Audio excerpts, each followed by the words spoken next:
This is Hetal Bhandari from HR Institute of Studies.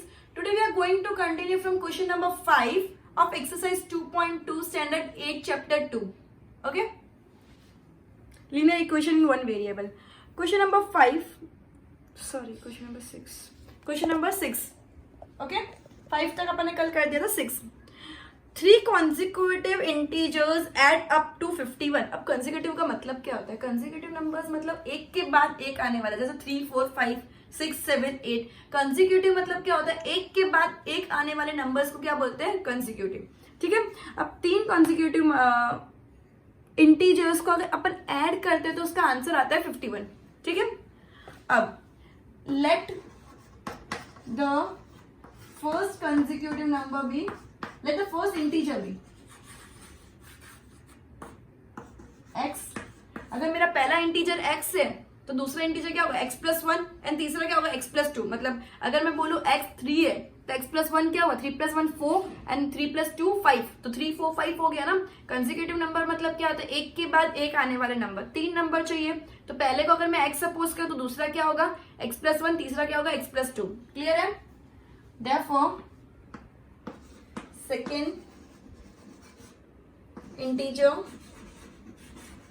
is equal to x plus 1 and third integer is equal to x plus 2. Okay, they add up to 51. They add up to 51 मतलब तीनों को अगर मैं sum up करूं, तीनों को मैं add करूं तो उसका आंसर 51 होता है. तो मैं तीनों को ऐड कैसे कर सकती हूँ? x plus x plus 1 plus x plus 2 is equal to 51. Okay? Now x plus x is 3x and 1 plus 2 is equal to 3. So 3x plus 3 is equal to 51. Okay? अब प्लस वाला वो side जाके क्या हो जाता है? Minus. So 3x is equal to 51 minus 3. So 3x is equal to 51 minus 3 कितना होता है? 48. ठीक है. So x is equal to 48. 3 multiplication में ये साइड जाके क्या हो जाएगा? डिवीजन. 1 3 1 जा 3 3 6 जा 18. So x is equal to 16. तो दूसरा नंबर क्या होगा? x plus 1 is equal to 16 plus 1 is equal to 17. And तीसरा नंबर क्या होगा? x plus 2 is equal to 16 plus 2 is equal to 18. So 3 consecutive numbers are 16, 17, 18. तुम लोग को ऐसा लिखना है. Therefore 3 consecutive numbers are 16, 17, 18. एक और बार, consecutive मतलब क्या होता है? consecutive मतलब एक के बाद एक आने वाले numbers. ठीक है. बोर्ड पे ध्यान दो. Let the first integer, मैंने पहला इंटीजर को x सपोज किया, दूसरा इंटीजर क्या होगा? उसका एक ज्यादा मतलब उसका सक्सीडिंग नंबर मतलब x plus 1. तीसरा इंटीजर क्या होगा? उसके भी बाद का मतलब x plus 2 हो गया अगर मैं पहले इंटीजर से कंपेयर करूं तो तीनों को सम अप करते तो मेरा आंसर है 51. क्वेश्चन में दे दिया ये बात. तो x plus 1 plus x plus 2 is equal to 51. So 3x plus 3 is equal to 51. 3x is equal to 51 minus 3. So 3x is equal to 48 because 51 minus 3 is 48. Now x is equal to 48 upon 3. तो 3 1s are 3, 16s are 48. x is equal to 16. अब तो x plus 1 क्या होगा? 16 plus 1 is equal to 17 and x plus 2 क्या होगा? 16 plus 2 is equal to 18. Therefore 16, 17 and 18 तीन consecutive numbers. Question number 7. Let me read the question. The sum of 3 consecutive multiples of 8. अभी तक था 3 consecutive numbers तो एक के बाद एक आने वाले, पर इधर बोला 3 consecutive multiples of 8 मतलब 8 के 3 करने से अगर मैं बोलूँ 8 3 जा तो नेक्स्ट 8 4 जा होना चाहिए, उसके बाद वाला 8 5 जा होना चाहिए. तो अगर मैं 3 consecutive बोलूँ तो 8 1 जा 8, 8 2 जा 16, 8 3 जा 24. तो नंबर्स क्या होंगे? 8 16 24. बट वो कंटिन्यूस 3 मल्टीपल्स है 8 के, उसके बीच में कोई मल्टीपल नहीं आना चाहिए 8 का. क्लियर है? 3 कंसेक्यूटिव मल्टीपल्स मतलब एक के बाद एक आने वाले मल्टीपल्स, बीच में कोई नंबर नहीं चाहिए लेकिन होना वो 8 का मल्टीपल चाहिए. ठीक है. तो let the first multiple of 8 is equal to 8 into x. So next multiple क्या होगा? सेकेंड मल्टीपल क्या होगा?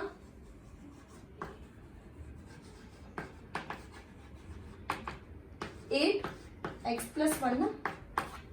मैं अगर 8 वन साइड तो 8 2 से 16 होना चाहिए तो 1 plus 1 करते 2 हो गया.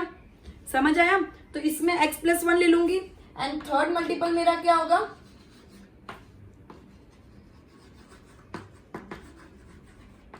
8 इंटू x+2। तो जब भी कंसेक्यूटिव बोले ना तो x+1 x+2 को इंपॉर्टेंस देने का। क्लियर है? जब भी कंसेक्यूटिव वर्ड यूज किया तो x+1 x+2 x+3 जो भी जितने कंसेक्यूटिव बोले उतने, ठीक है?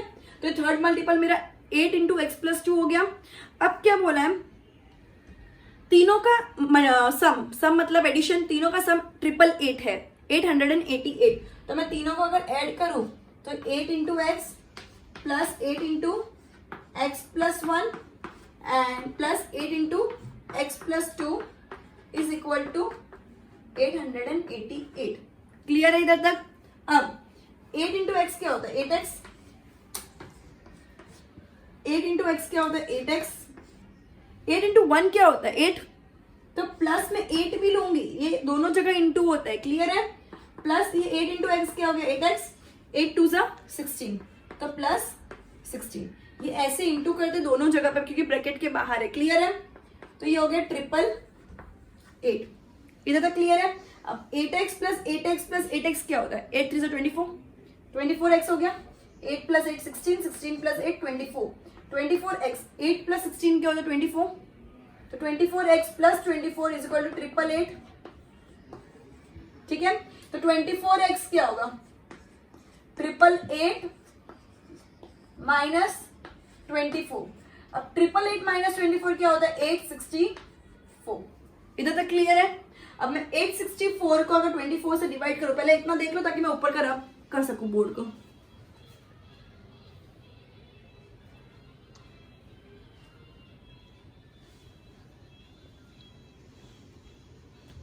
ठीक है?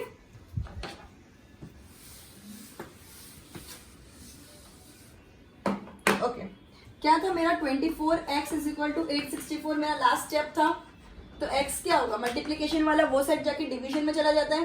तो 864 डिवाइड बाय 24, 3 8 जा 3 2 6, 26, 3 8 जा 24, 3 8 जा 24। ओके, 8 से डायरेक्टली हो जाएगा, 8 1 जा 8, 8 3 जा 24, 48, 8 6 जा 48। सो x इज इक्वल टू 36। मेरे को 3 नंबर्स पूछे हैं, ना कि 3 मल्टीप्लाई करने के बाद वाला पूछा है। तो मेरा आंसर क्या होगा, अपन तो भी दोनों के अंदर आंसर लिख देंगे, x x+1 x+2। ठीक है? तो हो जाएगा 36, 37, 38। अब क्या करना, 8 को तीनों के साथ इंटू करके वो नंबर्स भी लिख देना कि 3 कंसेक्यूटिव मल्टीपल्स भी क्या है। ठीक है? इधर तक समझ आ गया? सो 3 कंसेक्यूटिव नंबर्स है, 36, 37, 38। अब 8 को तीनों के साथ इंटू कर देना, अल्टीमेटली जो नंबर आएंगे वो 3 मल्टीपल्स ऑफ 8 हो गए, जो सम अप करके 888 होते हैं। क्लियर है? Next question number 9। The ages of Rahul and Haroon are in the ratio 5:7। दोनों के एज का रेशियो दे दिया तुम लोगों को। 4 years later, the sum of their ages will be 56 years. Find the present ages.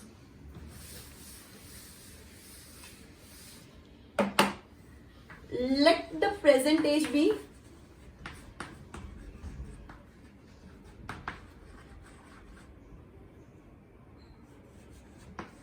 Present age को मैं एक्स सपोज कर रही हूँ, किसी की पर्सनल प्रेजेंट एज को मैं एक्स सपोज नहीं कर रही हूँ, प्रेजेंट एज को मैं एक्स सपोज कर रही हूँ। तो दोनों का रेशियो है क्या है, 5:3। तो ये मेरा क्या हो गया, 5x एंड 3x। समझ आया? 5:3 का रेशियो है, प्रेजेंट एज मेरी x है तो 5x और 3x हो गया। अब तो 5x किसका हो गया, राहुल। 5:7 है, सॉरी। तो राहुल का हो गया, 5x एंड हारून का हो गया 7x। इधर तक क्लियर है? अब क्या बोला है, 4 years लेटर मतलब ऐड करने का। 4 years बिफोर बोला हो तो अपन माइनस करते हैं, मतलब आज से 4 साल पहले। लेकिन 4 year लेटर मतलब आज के 4 साल बाद, लेटर मतलब बाद, आज से 4 साल बाद। The sum of their ages will be 56 year. आज से 4 साल के बाद उनके जो एज का जो टोटल है वो 56 ईयर्स होगा आज से 4 साल के बाद, ठीक है। तो 5x प्लस 4 प्लस 7x प्लस 4 दोनों के अंदर 4 साल बढ़ जाएंगे ना, इज इक्वल टू 56 ईयर्स हो जाएंगे। 5x प्लस 7x क्या होता है 12x, 4 प्लस 4 क्या होता है 8 इज इक्वल टू 56। तो 12x is equal to 56 minus 8 हो जाएगा, क्योंकि प्लस वाला वो साइड जाके माइनस हो जाता है। 56 minus 8 is equal to 48। 12x is equal to 48, x is equal to 48 divide by 12, 12 1 जा 12 4 जा, ठीक है। अब प्रेजेंट एज क्या होगी, मेरे को x की वैल्यू मिल गई 4, मेरी x की वैल्यू 4 आ गई ना। एक बार हम वापस देख लो, प्रेजेंट एज को अगर मैं x सपोज कर रही हूँ तो रेशियो दे दिया है 5x 5:7, that is 5x and 7x। तो दोनों में अगर मैं 4 साल ऐड करूंगी, क्योंकि आज से 4 साल के बाद दोनों के एज का टोटल है 56, तो 5x प्लस 4 प्लस 7x plus 4 is equal to 56। तो 12x plus 8 is equal to 56, 12x is equal to 56 minus 8, 12x is equal to 48। तो x is equal to 48 upon 12, that is x is equal to 4। अब मेरा x आ गया, एक बार go through कर लो। अब मेरा x की वैल्यू आ गई, तो राहुल की एज क्या थी 5x ना, that is 5 into 4 is equal to 20 years. Unit लिखना कंपल्सरी है। और हरुण की एज क्या थी 7x, that is 7 into 4 is equal to 28 years. Clear है, इधर तक एकदम क्लियर है। राहुल की एज भी मिल गई मुझे इंटू करके, हरुण की एज भी मिल गई। सो गुड बाय, नेक्स्ट सम से नेक्स्ट लेक्चर में कंटिन्यू करूंगी।